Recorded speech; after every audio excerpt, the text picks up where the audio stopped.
In the previous part, we are talking about economic migrants. These individuals are generally from developing countries like India, Pakistan, Bangladesh. They migrate to obtain sufficient income for the survival.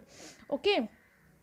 This income is usually sent home to their family members in the form of remittance, which has added substantially to the income of developing countries. This theory of migration states that the main reason for labor migration is wage difference between two geographical locations. Now, another theory suggests that there are two factors, as I mentioned here. One is push factor, another one is pull factors that determine the migration of people. Push factors are conditions that are unfavorable about the area where one lives in, whereas pull factors are the conditions that attract people to another area.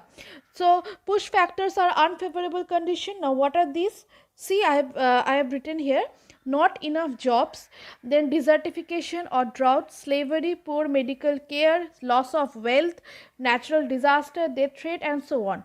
These reasons force people to settle in another place, which have better opportunities for living, whereas pull factors means the reasons, or because of these factors, people from origin countries or developing countries move towards the destination countries or developed countries. What are these?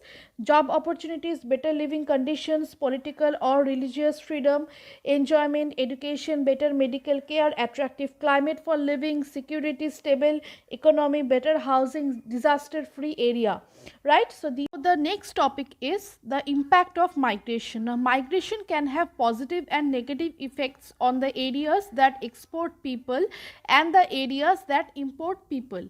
Let's discuss the positive and negative effects for both the country of losing migrants and the country of gaining immigrants, right? So first is the positive impact on host country. So job vacancies and skill gaps can be filled, like in the host country or developed countries where the population is less than the number of resources. What happened? There is a lot of job opportunities for the people from the developing countries. So these job vacancies or skill gaps can be filled or can be filled by the immigrants from other countries. Then economic growth can be sustained in this process. Services to an aging population can be maintained. Remember, the population of host country is a aging population. Okay, this is not a young population. So services to an aging population can be maintained when there are insufficient young people available in the host country. The pension gap can be filled by the contributions of young workers, and they also pay taxes. Immigrants bring energy and innovation. Host countries are enriched by the cultural diversity, because the countries because the people from the country of origin, they came from totally different background, right? So these countries are enriched by cultural diversity because of this. Then negative impact on host country. See, the having workers willing to work for relatively low pay may allow employers to ignore productivity, training, and innovation. So next is the migrants may be exploited. Increase in population can put the pressure on the public services. Unemployment may rise if there are unrestricted number of incomers, right? So there may be integration difficulties and the friction with the local people. Remember, these people are coming from totally different backgrounds, so there will be a problem in terms of the culture. So then large movements of people lead to more security monitoring, so it leads to the bad effects on the national security. Then ease of movement may facilitate the organized crime and trafficking. The next one is positive impact on country of origin. So developing countries benefit from remittance. Now what is this remittance? So these are payments sent home by migrants that often outstrip foreign aid. Unemployment is reduced and young migrants enhance their life prospects. Returning migrants bring saving skills and international contacts.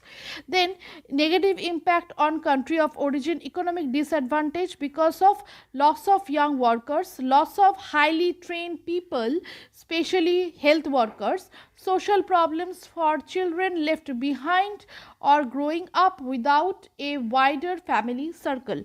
These are the negative impact on country of origin. Our last topic is brain drain.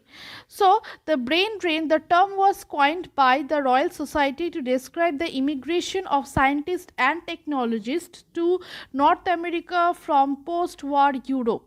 So what is brain drain? It is the immigration of highly skilled or well-educated individuals from one country to another, causing a drain of skilled workforce in the country of origin.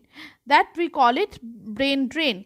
So in terms of the Indian economy, what happened that over the years India has become a large supplier of skilled and talented young people to the western countries, particularly European Union. The major destination for Indians in the UA or European Union in the beginning of the century were limited to UK, Germany, Italy, Austria and Spain, but now more and more Indians are immigrating to the countries like Poland, France, Ireland and Sweden.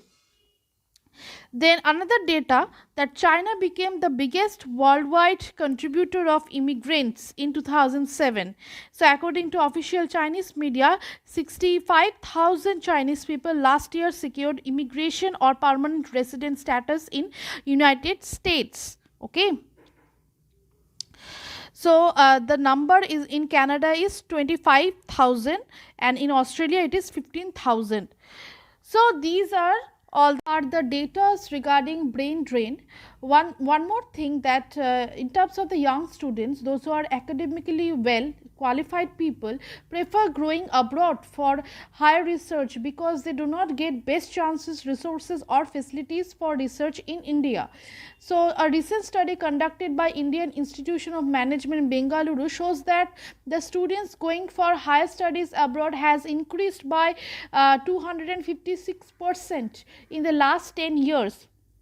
So government has taken several initiatives to stop the brain drain. So after witnessing a huge brain drain of doctors among the 3,000 medical students went abroad in last 3 years, so none has returned. In the health ministry or the health minister has suspended issuing no obligation to return certificates to the medical students going abroad for higher studies.